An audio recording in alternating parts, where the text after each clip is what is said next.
Hello guys, welcome to my channel Deepa education जे। आज की इस वीडियो में हम चर्चा करेंगे बिहार शिक्षक भर्ती परीक्षा 2.0 यानी दूसरे चरण की दूसरे फेज़ की चर्चा करेंगे, जिसका फॉर्म 3 नवंबर से बीएड स्टूडेंट्स के लिए स्टार्ट किया जाएगा। टीजीटी पीजीटी की वैकेंसीज़ हैं, इसमें बीएड वालों के लिए भी है, तो एक बहुत ही अच्छा मौका है। तो यदि आपको सेशन पसंद आए, मेरी मेहनत पसंद आए और क्वेश्चन की वैरायटी पसंद आए तो प्लीज़ चैनल को लाइक कीजिए, सब्सक्राइब कीजिए, शेयर कीजिए। वीडियो को स्टार्ट करने से पहले मैं एक बात बता देती हूँ कि रिपीटेड क्वेश्चन अब बीपीएससी क्वेश्चन नहीं पूछ रहा है कि जो रिपीट होते थे, जो हर साल हिस्ट्री में, ज्योग्राफी में कुछ क्वेश्चन ऐसे थे जो रिपीट होते थे, परंतु ऐसा नहीं है। अब क्वेश्चन को उसी रिपीटेड क्वेश्चन में थोड़ा सा चेंज करके क्वेश्चन पूछे जाते हैं। तो यदि सेशन पसंद आए तो प्लीज़ चैनल को लाइक कीजिए, सब्सक्राइब कीजिए, शेयर कीजिए। Let's start. सबसे पहला क्वेश्चन पे हम चर्चा कर लेते हैं कि पहली बार मुस्लिम समुदाय के लिए पृथक प्रतिनिधित्व का उपबंध किस अधिनियम के तहत किया गया। तो मार्ले मिंटो के द्वारा आप पहली बार मुस्लिम समुदाय के लिए पृथक प्रतिनिधित्व का उपबंध किया गया। ठीक, अब ध्यान रखिएगा कि भारत सरकार अधिनियम के तहत पहली बार विधायिका में कुछ निर्वाचित प्रतिनिधित्व की मंजूरी दी गई। तो हम इस प्रकार ये बात कह सकते हैं कि सांप्रदायिकता को वैधानिकता प्रदान की और लॉर्ड मिंटो को सांप्रदायिक निर्वाचक के जनक के रूप में जाना जाता है। यानी अगर आपसे कभी क्वेश्चन ये भी पूछ ले कि सांप्रदायिक निर्वाचन के जनक के रूप में किसे जाना जाता है, तो ध्यान रखिएगा मिंटो को जाना जाता है, लॉर्ड मिंटो को सांप्रदायिक निर्वाचन के जनक के रूप में जाना जाता है। तो देखिए, इस क्वेश्चन से आपको दो फैक्ट्स और पता लग गए। अगर आपसे पूछे कि पहली बार मतलब पृथक मुस्लिम निर्वाचन सांप्रदायिक निर्वाचन के लिए किसने उपबंध तैयार किया, तो मार्ले मिंटो द्वारा 1909 में। और अगर आपसे ये भी क्वेश्चन पूछ ले कि सांप्रदायिक निर्वाचन के जनक के रूप में किसे जाना जाता है, तो मार्ले मिंटो को जाना जाता है। ठीक, आगे क्वेश्चन, पेपरलेस ई ऑफिस घोषित किया गया है बिहार के किस जिले को। तो देखिए, सबसे पहले इंपॉर्टेंट चीज़ है, सहरसा को पेपरलेस यानी ई ऑफिस, यानी बिहार में आपको पता है। अब इस फैक्ट से संबंधित भी आप कुछ फैक्ट देख लीजिए। 38 जिले हैं बिहार में, टोटल कितने जिले हैं? 38 जिले हैं। और सबसे अगर नवीनतम जिले की बात करें तो अलवर है, जिसे जहानाबाद को से अलग करके बनाया गया है, अलवर को। ध्यान रखिए, 38वां जिला बिहार का नवीनतम जिला अलवर है।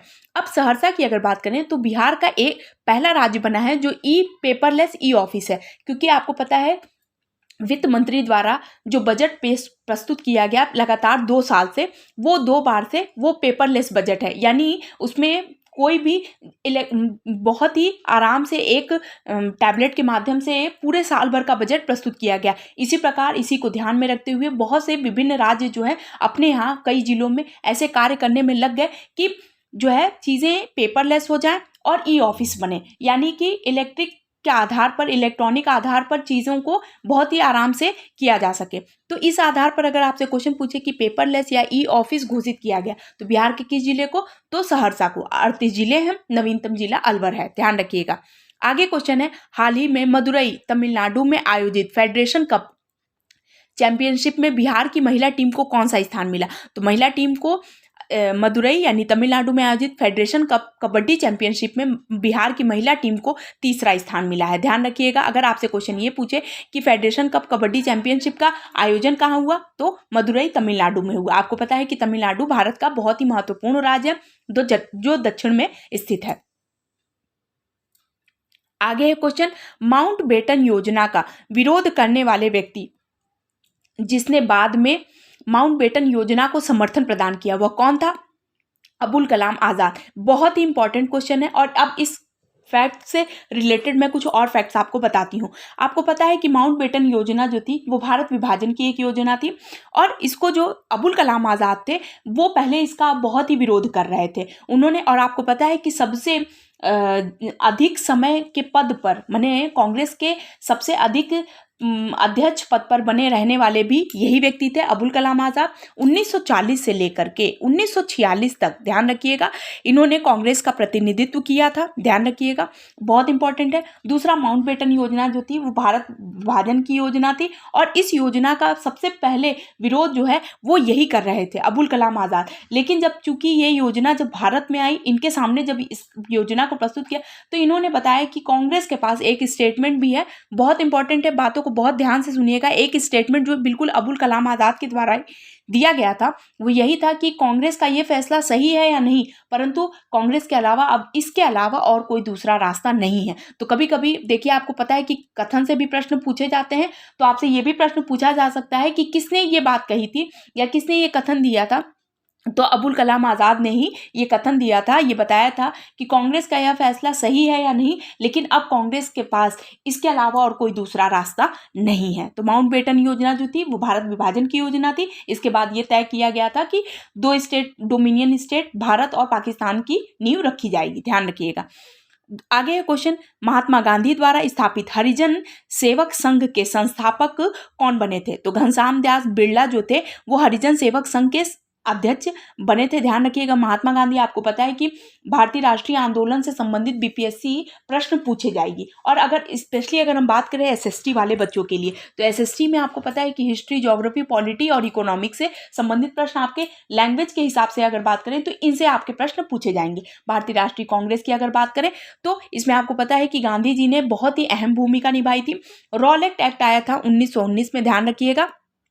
इसके ही विरोध में, खिलाफत आंदोलन के विरोध में गांधी जी ने असहयोग आंदोलन शुरुआत की। ध्यान रखिएगा, उन्हीं के द्वारा स्थापित हुआ था हरिजन सेवक संघ और इसके संस्थापक के अध्यक्ष बने थे घनश्याम दास बिरला। तो महात्मा गांधी के बारे में आप ये जानते रहिए कि भारतीय राष्ट्रीय आंदोलन में इनकी भूमिका बहुत ही ज़्यादा महत्वपूर्ण थी। रोलेट एक्ट के विरुद्ध इन्होंने, रोलेट एक्ट, खिलाफत आंदोलन, जलियांवाला बाग, इन सभी हत्याकांड, इस सभी आंदोलन को एक धारा में जोड़ते हुए असहयोग आंदोलन की शुरुआत की थी। इन्हीं के द्वारा सविनय अवज्ञा आंदोलन, व्यक्तिगत सत्याग्रह आंदोलन की भी शुरुआत हुई थी। भारत छोड़ो आंदोलन में भी इन्होंने बहुत ही महत्वपूर्ण भूमिका निभाई थी।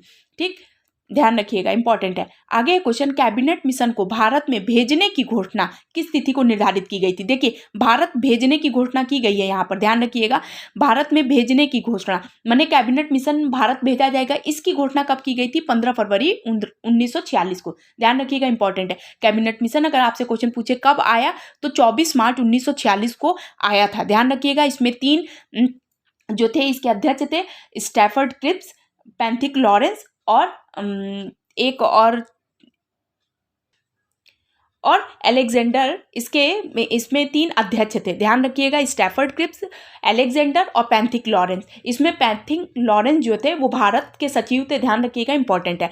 तो कैबिनेट मिशन 24 मार्च 1946 को आया था, परंतु इस मिशन को भारत भेजने की घोषणा तिथि कब निर्धारित की गई थी? तो 15 फरवरी 1946 को निर्धारित की गई थी। ध्यान रखिएगा, कैबिनेट मिशन बहुत ही ज़्यादा महत्वपूर्ण है। इसी के बाद से संविधान सभा के गठन को मंजूरी दी गई और संविधान सभा का निर्माण की तैयारी शुरू कर दी गई। ध्यान रखिएगा, क्यों? क्योंकि इस समय जो थे वो लेबर पार्टी के थे, क्लीमेंट एटली, जिन्होंने ये घोषणा की थी कि यदि लेबर पार्टी, यानी जो चुनाव हो रहा था, अगर लेबर पार्टी जीत जाती है तो भारत को संविधान सभा का गठन होगा और भारत को पूर्ण स्वतंत्रता प्रदान की जाएगी।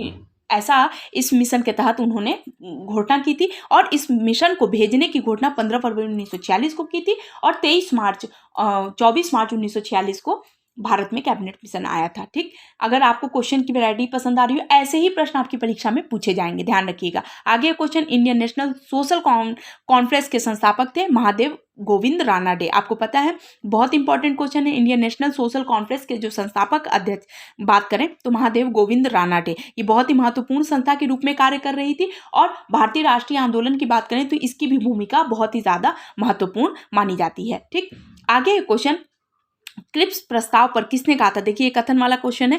यह एक आगे की तारीख का चेक है जिसका बैंक नष्ट होने वाला है। ये स्टेटमेंट दिया था महात्मा गांधी जी द्वारा। क्रिप्स प्रस्ताव पर उन्होंने बताया था कि यह एक आगे की तारीख का चेक है जिसका बैंक जो है वो नष्ट होने वाला है। यानी क्रिप्स प्रस्ताव पर उन्होंने बताया था कि जो भी स्टेटमेंट, जो भी वादे ब्रिटिश सरकार के द्वारा किए जा रहे हैं, उनका कोई भी आगे चलकर कोई भी निर्धारण नहीं है, कोई भी वैल्यू नहीं है। वो अपने किए गए वादे से मुकर जाएंगे। ये बात को ध्यान में रखते हुए उन्होंने ये स्टेटमेंट दिया था। तो देखिए, ये कुछ इंपॉर्टेंट क्वेश्चन थे जो एसएसटी के थे और जो आपके लिए बहुत ही ज़्यादा इंपॉर्टेंट थे। बिहार स्पेशल भी 1-2 क्वेश्चन थे।